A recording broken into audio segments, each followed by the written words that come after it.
Welcome to our channel. Have you ever wondered which countries might not roll out the welcome mat for Americans? Well, buckle up because we're about to take a wild ride through the top 10 most dangerous countries for US citizens. Today we're diving deep into the places that might make you think twice before booking that flight. But don't worry, we're not here to scare you, just to keep you informed and prepared. So let's jump right in and explore these risky destinations. First up on our list is Venezuela. The United States withdrew its diplomatic personnel from Venezuela in 2019. Americans there may fall victim to violent crimes or get caught up in spontaneous political demonstrations. It is not unusual for the Venezuelan authorities to break these up with tear gas, pepper spray, and rubber bullets. The Venezuelan government has been accused of human rights abuses, such as torture, killings, disappearances, and illegal detentions. The regime has detained Americans without notifying the U.S. government or giving American authorities access to them. Colombian terrorist groups are also active in Venezuela's border areas, not only with Colombia but with Brazil and Guyana as well. At number 9, we have Belarus. The close affiliation between Belarus and Russia makes it a place American citizens should avoid. No U.S. embassy is in operation in Belarus. The country is closely aligned with Russia in the Union State, a supranational organization that many observers see as a slow-motion annexation of Belarus. The Level 4 advisory for Belarus reflects the fact that Russia has used it as a staging point for its war on Ukraine, and may do so in the future. There is also the danger of civil unrest and arbitrary detention.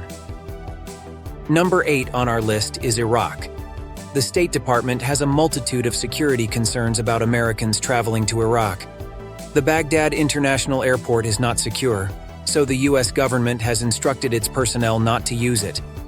Throughout the country, Americans need to be wary of possible civil unrest, terrorism, kidnapping, and military combat.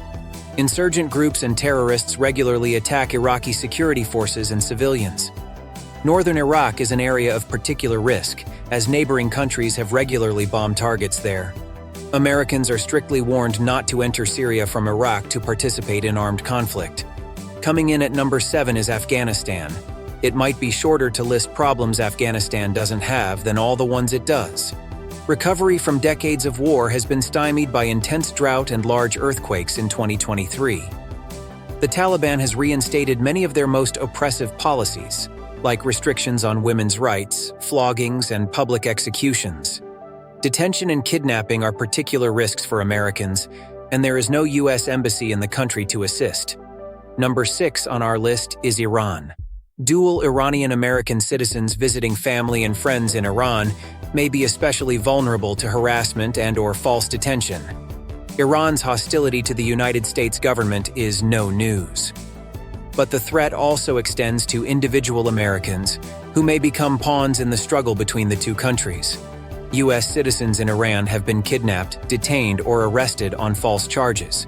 Dual national American Iranians are particularly at risk. Terrorist groups are not only funded by Iran but sometimes carry out attacks inside the country. Halfway through our list, we come to Syria. Civil war broke out in Syria in 2011, and the United States has not had an embassy there since 2012. Crime, civil unrest, and armed conflict are a danger all over the country. Shelling, missile attacks, and aerial bombardment are dangers. The government violently puts down protests and demonstrations. Terrorist groups of different factions carry out bombings and assassinations and set off improvised explosive devices, IEDs. The American government particularly warns its citizens against going to Syria to participate in armed conflict on any side. Moving on to number 4, we have Russia. Since it invaded Ukraine in 2022, Russia has been under stringent international sanctions. Tensions with NATO are at a post-Cold War high. Debit and credit cards and other banking services are no longer available.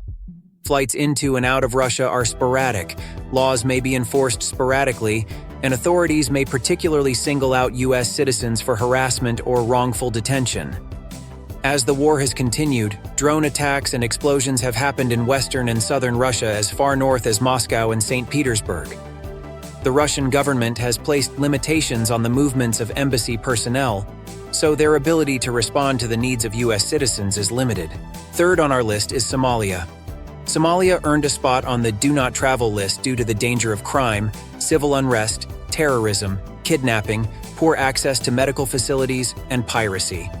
Illegal roadblocks are common, and terrorist attacks can take place anywhere in the country by suicide bombers, car bombs, or mortar fire. Another thing that makes Somalia one of the world's most dangerous places is piracy. Pirates actively operate in international waters off the coast, a problem that is now spreading to the west coast of Africa as well. Next, we have Lebanon. The United States Embassy has returned to normal staffing levels, but American citizens are still warned not to travel to Lebanon. This is due to the threat of combat operations, crime, terrorist attacks, and protests against the government. The border areas, with both Syria and Israel, and refugee camps are areas of particular danger. Terrorist attacks may target hotels, restaurants, and shopping areas frequented by tourists. Protests there have blocked major roadways, making it difficult to get to the airport and government facilities. Rounding out our list at number 1 is the Central African Republic. The State Department warns travelers to this Saharan nation may get caught up in civil unrest, demonstrations, election-related violence, and violent crime. Large areas of the country are under the control of various armed groups that attack civilians routinely. Airport, road, and border closures can happen without warning. Now, you might be wondering, why are you telling us all this? Well, it's not to discourage you from traveling or experiencing new cultures. It's about being informed and making smart decisions. Always check the U.S. State Department's travel advisories before planning a trip.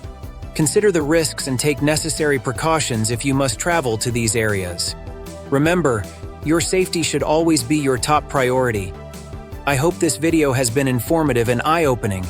Remember, the world is generally a safe and wonderful place to explore, but it's always good to be aware and prepared. If you found this video helpful, please give it a thumbs up and share it with your fellow travelers. Don't forget to subscribe for more travel tips and insights. Have you been to any of these countries or have thoughts to share? Let us know in the comments below. Until next time, stay safe and keep exploring.